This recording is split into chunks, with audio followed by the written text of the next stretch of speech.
Baik, di kesempatan kali ini saya akan menjelaskan mengenai pola presentasi di mata kuliah Sistem Aplikasi Bergerak, pertemuan 8 setelah UTS ya. Ya, jadi pola presentasi di sini yang dimaksud adalah pola presentasi untuk project Android ya, untuk struktur project Android. Jadi awalnya sebagian besar proyek Android itu terdiri dari sekelompok kelas activity atau fragment yang menyusun konten dalam tata letak extensible markup language atau XML yang sesuai. Saat ini kita sudah tidak menggunakan itu ya, setidaknya di praktikum kita tidak menggunakan XML dan fragment. Kita masih tetap menggunakan activity sebagai gerbang utama, tapi fragment dan XML sudah tidak digunakan. Nah, kenapa tidak digunakan? Karena seiring pertumbuhan proyek dan permintaan fitur-fitur baru, pengembang itu harus menambahkan lebih banyak logika di dalam kelas activity atau fragment tersebut. Jadi sebelum menggunakan pola presentasi tertentu gitu ya, atau pola rancangan tertentu, semua logika itu ditumpuk di dalam activity atau fragment. Artinya semua hal yang berkaitan dengan fitur baru, peningkatan atau perbaikan bug itu harus dikelola dalam kelas activity atau fragment. Nah, setelah beberapa waktu, kelas-kelas tersebut itu akan menjadi besar dan lebih besar gitu ya. Nah, pada titik tertentu, menambahkan fitur baru atau memperbaiki bug itu bisa menjadi mimpi buruk karena karena kelas activity atau fragmentnya sudah dibebani terlalu banyak tanggung jawab. Jadi ini jadinya spaghetti code ya, kusut seperti spaghetti gitu. Kelas-kelas tersebut akan melakukan, jadi tanggung jawabnya tadi banyak ya. Yang pertama mendefinisikan struktur UI, kemudian mempersiapkan data yang akan ditampilkan dan mendefinisikan state UI-nya, kemudian memperoleh data dari sumber-sumber yang berbeda dan menerapkan aturan bisnis yang berbeda terhadap data tersebut. Nah, pendekatan tersebut itu membuat ketergantungan tinggi antara berbagai tanggung jawab yang berbeda dengan persoalan yang diselesaikan oleh aplikasi. Yang namanya dependensi atau ketergantungan itu selalu buruk di perangkat lunak ya, apalagi yang tinggi gitu. Untuk proyek semacam itu, jika misalnya sebagian UI itu harus diubah, perubahan tersebut dapat dengan mudah mempengaruhi hal lain di aplikasi ya, seperti cara penyajian data, logika untuk memperoleh data tersebut, aturan bisnis dan sebagainya. Jadi ibaratnya ada efek domino gitu ya. Efek domino ketika kita mengubah sesuatu, yang lain juga ikut terpengaruh, ikut harus diubah gitu. Nah, bagian terburuk dari hal tersebut adalah ketika kita perlu mengubah hanya sebagian kecil gitu ya, misalnya katakanlah bagian dari UI, namun kita akhirnya harus mengubah bagian lain. Katakanlah presentasi atau logika data gitu yang berkaitan dengan bagian UI tersebut gitu, karena dependensinya terlalu tinggi gitu. Dia mungkin hampir menyatu dengan UI-nya gitu ya. Nah, terdapat resiko untuk mengganggu hal-hal yang tidak terkait yang sudah berjalan baik. Jadi ya prinsipnya sebetulnya ya, kalau misal sudah baik ya jangan diubah-ubah, tapi enggak, ya sulit sekali untuk melakukan itu gitu ya kalau misalnya kita tidak menerapkan sebuah pola presentasi gitu. Jadi ya resikonya cukup tinggi gitu, mungkin saja bisa membuat bug baru gitu. Kemudian ketika kita tidak menggunakan pola arsitektur atau pola rancangan gitu, aplikasi itu akan rapuh ya, fragile dan sulit diskalakan. Jadi kalau misalnya aplikasinya mau ditambah fitur atau ditambah performance-nya itu akan sulit gitu. PR-nya jauh lebih banyak gitu pekerjaannya. Jadi dibandingkan dengan ya kalau misalnya sudah menggunakan pola gitu ya. Rapuh juga ya, jadi ketika kita menambahkan fitur baru ya kita seperti kita membangun sebuah rumah gitu ya, tapi tanpa fondasi yang kuat. Ketika kita mau menambahkan lantai atasnya, misalnya tadinya satu lantai rumahnya, ketika kita mau menambahkan lantai dua, kalau fondasinya tidak kuat ya rumahnya akan rapuh kan. Rumahnya rapuh sehingga dia nggak akan kuat, nantinya akan ambruk gitu. ya tidak ambruk pun mungkin ada sedikit bagian yang retak dan harus ditambal gitu, atau beberapa bagian gitu. Kemudian yang kedua itu aplikasi juga akan sulit untuk diuji. Ya, ini seingat saya pernah beberapa kali menyampaikan kalau logika itu disatukan dalam sebuah unit file gitu, itu akan sulit untuk diuji gitu. Karena ya ketika kita ingin menguji satu logika ya kita harus menguji semuanya, dan itu akan lebih memakan usaha gitu, memakan waktu gitu ya. Dibandingkan dengan kita hanya menguji satu bagian yang memang kita mau uji saja gitu. Itu kalau dependensinya terlalu tinggi ya nggak bisa gitu, harus semuanya diuji gitu. Ini jadinya kusut gitu ya.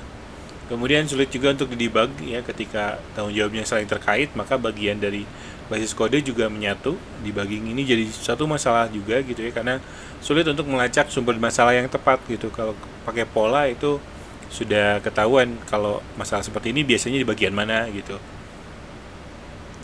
Kemudian ya paling tidak kita tujuan sebetulnya tujuan menggunakan pola itu adalah ini ya, separation of concern gitu.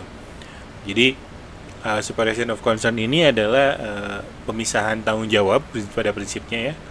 Jadi untuk mengatasi masalah-masalah tadi kita bisa mencoba mengidentifikasi tanggung jawab inti aplikasi, kemudian kita pisahkan logika dan kode yang sesuai menjadi komponen atau kelas yang berbeda ya. Dengan cara ini kita mencoba mengikuti prinsip separation of concern tersebut, di mana setiap lapisan akan berisi kelas-kelas yang tanggung jawabnya terkait erat hanya dengan perhatian lapisan yang sesuai gitu. Jadi ya ada lapisan-lapisannya. Contohnya ini.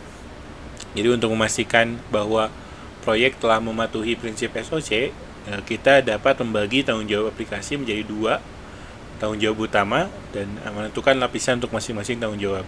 Ini paling tidak gitu ya, minimal ada dua.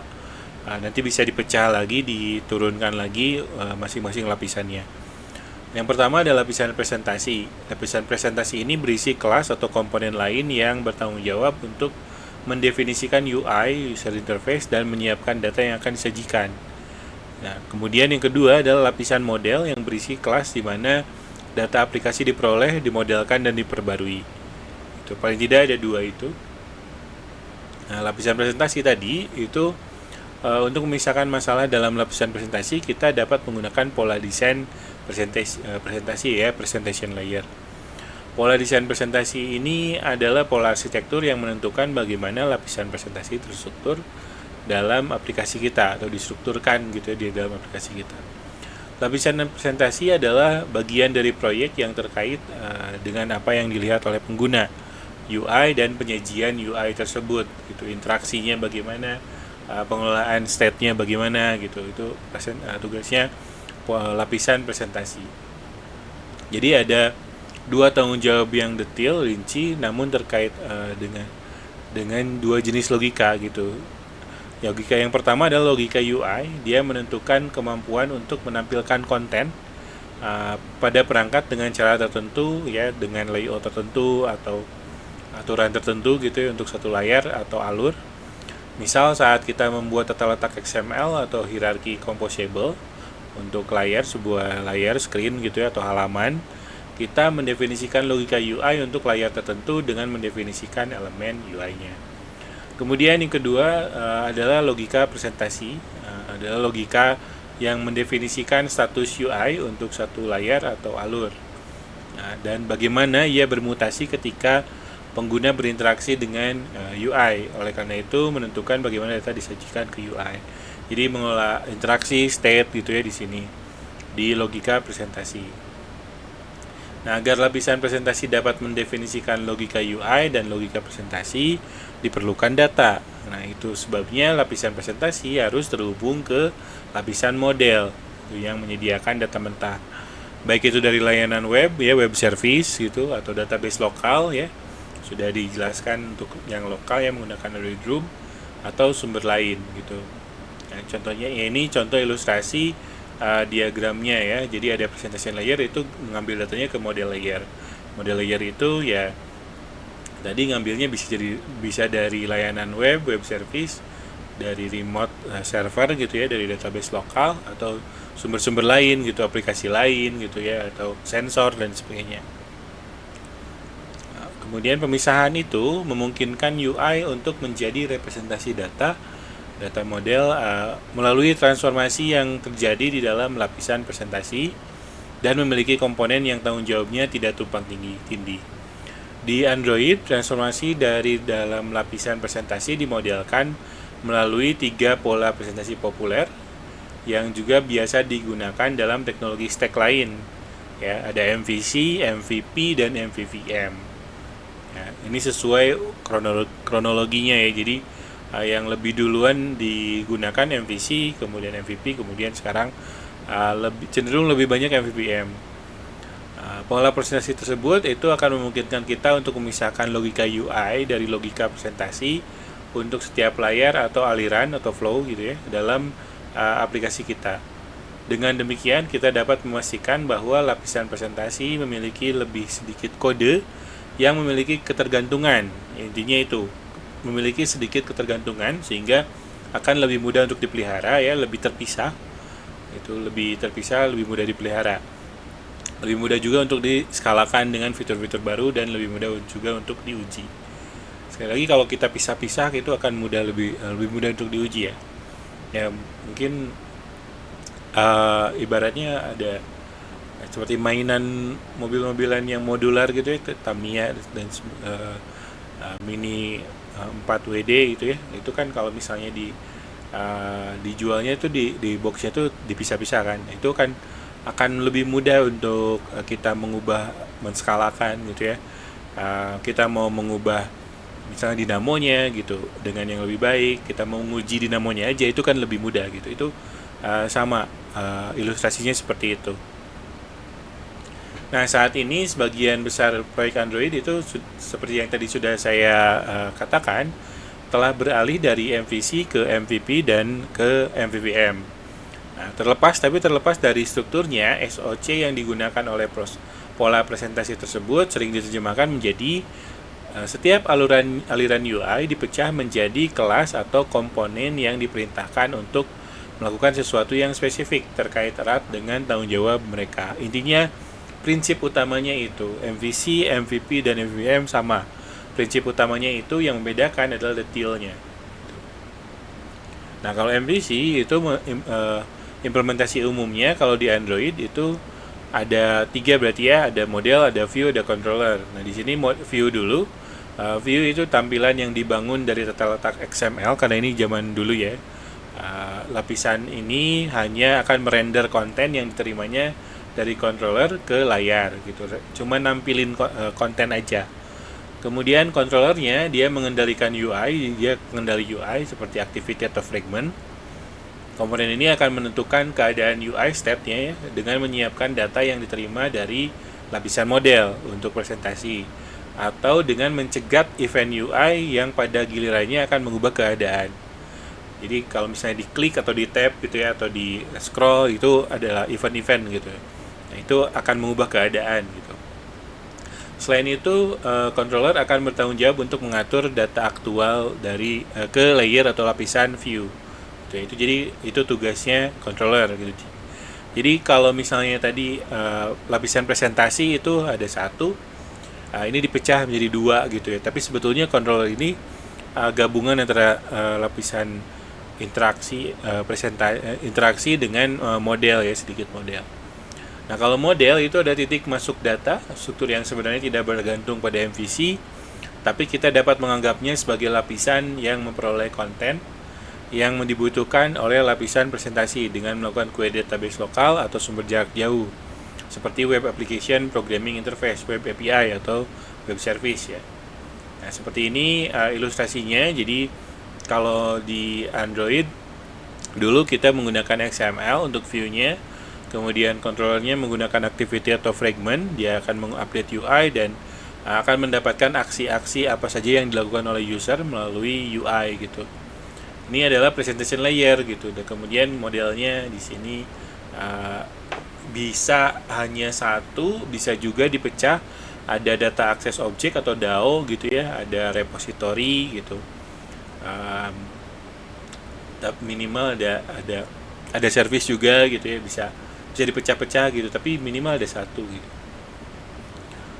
Kemudian implementasi pola MVC ini mencapai pemisahan yang tepat antara lapisan presentasi dan lapisan model. Oleh karena itu membebaskan yang tadi sudah dijelaskan ya, membebaskan pengontrol activity dan fragment dari kode yang memperoleh data dari REST atau Representational State Transfer atau database lokal.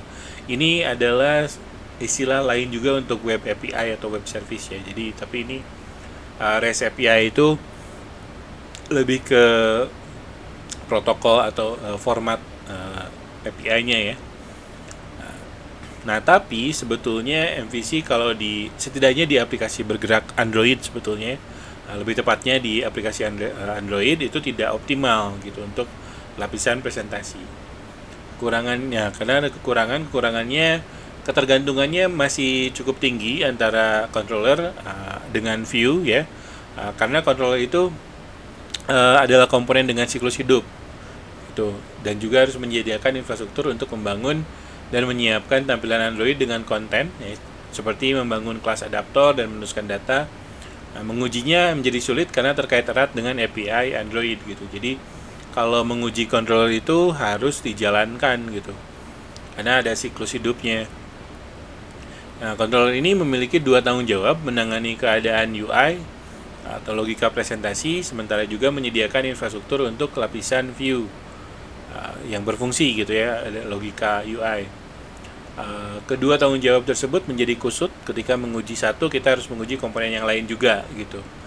Ya, jadi kita tidak bisa menguji salah satunya. Karena itulah MVP muncul gitu. MVP itu sedikit memisahkan gitu ya. Tadi controllernya menjadi mengubah controller menjadi presenter gitu. Jadi presenter itu dilepaskan dari activity. Kalau sekarang intinya seperti itu. Presenter itu dilepaskan dari activity. Jadi di sini MVP itu model, view, presenter. Modelnya sama seperti di MVC. View-nya jadi dia lapisan UI yang ditentukan oleh class activity atau fragment dan tampilan yang meningkat terkait dari XML ya, menggunakan XML gitu. Lapisan ini sekarang merangkum seluruh logika UI. Dia menyediakan infrastruktur untuk membangun dan menyiapkan tampilan Android yang dirender dengan konten. Jadi sebetulnya activity itu dianggap view kalau di MVP. Jadi dia tapi tanggung jawabnya dia hanya menampilkan merender atau menyiapkan data atau menyiapkan komponen untuk dirender aja gitu. Nah, kemudian ada presenter. Presenter ini menyajikan data ke UI dengan memanipulasi layer view secara tidak langsung melalui interface gitu. Jadi ada sebuah objek tambahan ya di luar activity yang dinamakan presenter. Kenapa kita pisahkan? Karena tadi supaya lebih mudah untuk diuji.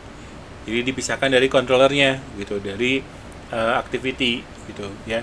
Jadi tidak activity sekali lagi jadinya nempel ke view, activity atau fragment ya. Kalau tadi di MVC activity atau fragment itu nempelnya di controller atau mereka adalah controller gitu ya. Nah, tapi kalau di MVP mereka nempel di view. Jadi view itu adalah activity atau fragment plus XML gitu. Nah, jadi kalau di MVP itu kemudian ada kelas presenter. Presenter itu ada kelas, ada interface-nya. Jadi ada objek presenter terpisah gitu, sehingga ya tujuannya untuk memudahkan pengujian sekali lagi ya. Nah, ini ilustrasinya masih sama, hanya tadi kita pisahkan atau kita pindahkan lah ya.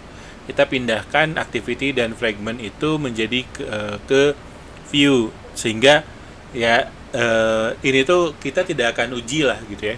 Kita hanya akan uji menggunakan UI test. Kita tidak akan uji secara terpisah. View-nya bisa kita uji hanya menggunakan UI test. UI test itu artinya ya kita uji menggunakan device emulator gitu ya, secara UI menggunakan manusia manual gitu ya. Dilihat UI-nya apakah sudah sesuai atau belum gitu. Sedangkan presenter itu bisa kita uji secara otomatis gitu. Jadinya seperti itu. Jadi lebih banyak dibandingkan dengan MVC, MVP itu lebih mengakomodir lebih banyak komponen yang bisa diuji secara terpisah gitu. Nah, ini hubungannya satu ke satu ya, satu presenter menangani satu view gitu, dan juga sebaliknya. Walaupun sebetulnya ada beberapa yang satu view itu bisa dikelola oleh beberapa presenter, tapi tidak secara logika gitu, tapi tidak disarankan. Nah, tidak seperti MVC tadi, ya ini sudah dijelaskan ya tadi, activity dan fragment itu menjadi bagian dari lapisan view gitu. Nah, kekurangannya tapi tetap masih ada kekurangan pendekatan. Jadi pendekatan penting agar presenter memperbarui UI secara manual itu rentan terhadap bug gitu. Karena update UI-nya itu masih dilakukan secara manual. Maksudnya manual itu ya di-trigger gitu ya, di-trigger oleh kode gitu. Di-trigger oleh kode masih mirip dengan dengan MVC gitu. Nah, itu masih ada kekurangan. Jadi kemudian ada kontrak antar muka, interface antara presenter dan layer view. Tadi hubungan antara presenter dengan view itu satu ke satu. Hubungannya diatur dengan sebuah kontrak sebutnya ya. Kontrak itu secara teknis dia adalah interface. Interface yang kita ketahui ya di mata kuliah pemrograman berorientasi objek sudah dijelaskan. Interface itu template dari kelas ya. Jadi kalau misalnya kita membuat sebuah kelas harus ada metode apa saja gitu dengan header bagaimana gitu ya. Nah, itu digunakan sebagai kontrak. Kontrak kan juga kan begitu ya. Kalau kita diberikan pekerjaan, kita diberikan kontrak, apa yang harus kita lakukan, apa yang kita dapatkan, apa yang harus kita patuhi dan lain sebagainya, itu kan diatur dalam kontrak. Nah, ini juga sama. Jadi presenter itu presenter dan view hubungannya diatur oleh sebuah kontrak. Jadi view itu harus mengikuti kontrak antar muka yang ditentukan oleh presenter gitu. Untuk bisa, jadi supaya presenter bisa mengendalikan view, ya view harus mengikuti kontrak gitu ya. Jadi seperti itu. Nah, kemudian MVVM ya, yang sekarang banyak digunakan MVVM. MVVM ini adalah pola presentasi yang sangat populer di Android ya, terutama karena membahas masalah yang dinyatakan dengan implementasi MVP yang sebelumnya ya. Jadi kalau MVVM seperti ini, jadi kalau sekarang muncul Jetpack Compose, itu sudah langsung paradigma atau pola presentasinya menggunakan pola rancangan MVVM ya. Jadi composable atau activity dan atau mungkin di sini ya. Walaupun kalau misalnya menggunakan composable, activity itu hanya sebagai induk saja, hanya ada satu activity gitu ya.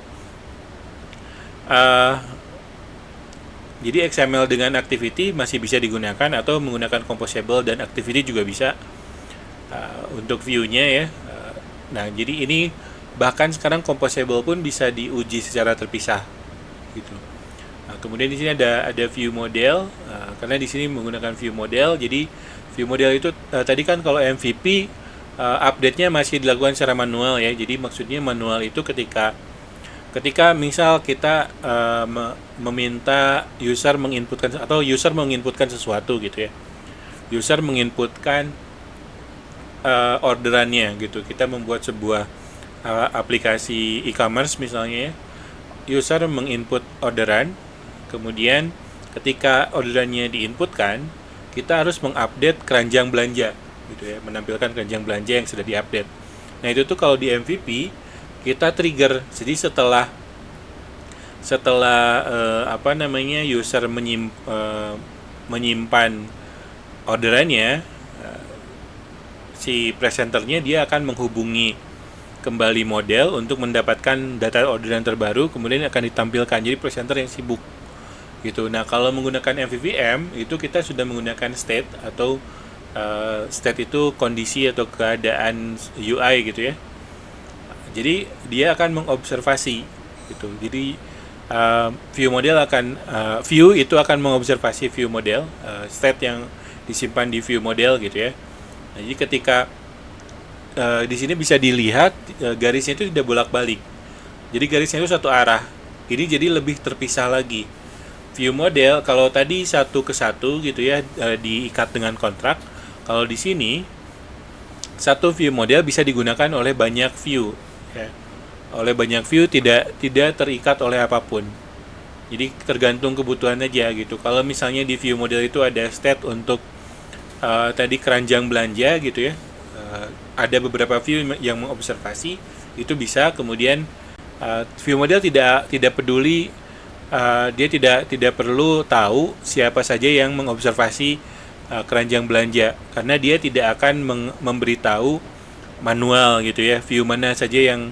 Jadi ketika ada keranjang update di keranjang belanja, kalau presenter tadi dia akan mengirimkan sinyal ke view-nya untuk mengupdate tampilan keranjang belanja. Tapi kalau view model enggak. View model hanya memberikan seperti ini ya, kalau memberikan pemberitahuan kalau ini ada data baru. Nanti view yang akan aktif mengambil kemudian mengupdate gitu ya. Jadi ini lebih terpisah lagi. Nah, kemudian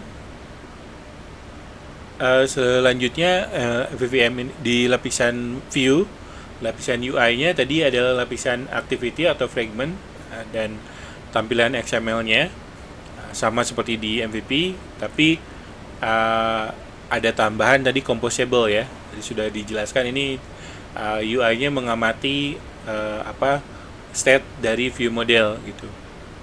Nah, view modelnya menyiapkan data juga. Ini mirip dengan presenter, tapi bedanya dia hanya melemparkan aja gitu. Jadi membroadcast, semacam broadcast, tidak peduli siapa aja yang terkait dengannya gitu.